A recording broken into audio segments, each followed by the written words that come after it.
Hello everyone, চলে এসেছি নতুন আরও একটা ব্লগ নিয়ে। আজকের যাচ্ছি আদ্বিকের স্কুলে।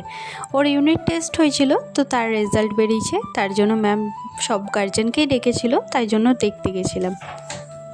তো আদ্বিক ভালোই রেজাল্ট করেছে, তার জন্য ওকে একটুখানি চকলেট কিনে দিলাম ট্রিট হিসাবে।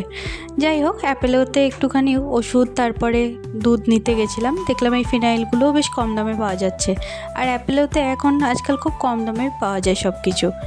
এই আমার চাঙ্কু মাঙ্কুদের একটুখানি ভালো করে ধুয়ে দিয়েছিলাম। যারা আমার ব্লগ দেখেন তারা তো জানেনই আমি পুতুল খুব ভালোবাসি।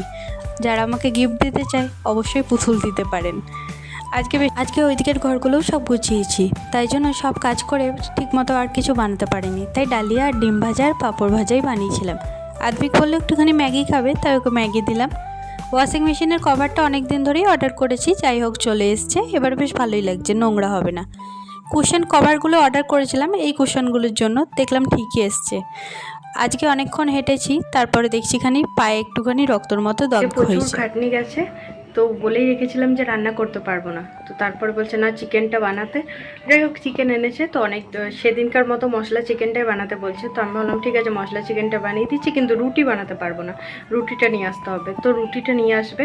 এখন চলো চিকেনটা শেয়ার করি তোমাদের সঙ্গে। এখন এই শিলেবাটা মশলার চিকেনটা আমার বরের কিন্তু ডিমান্ড হয়েছে। সত্যি বলতে খেতে সত্যিই ভালো লাগছে। সেদিনকার মতোই যা যা দিয়েছিলাম সেই দিয়েই বানালাম, ওই জন্য ভালো করে রেসিপিটা আমি দেখালাম না, কারণ তোমরা তো ওই ব্লগটা দেখেইছো। যারা যারা এরকম বানাতে চায় অবশ্যই বানাতে পারো। কালারটা দেখো, সত্যি বলছি এইরকম একবার বানিয়ে খাও আর কোনো দিন অন্য চিকেন খেতেই ইচ্ছা করবে না।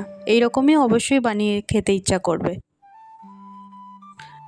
আর বলেইছিলাম যে রুটিটা বাইরে থেকে আনবে, তো নান এনেছিল, আর এই চিকেন দিয়ে নান খেতে সত্যিই ভালো লেগেছিল। চলো আজকের মতো এখানেই শেষ করছি। ভালো থাকবে, সুস্থ থাকবে, সবাইকে ভালো রাখবে, আর আমাকে সাবস্ক্রাইব করতে ভুলো না কিন্তু।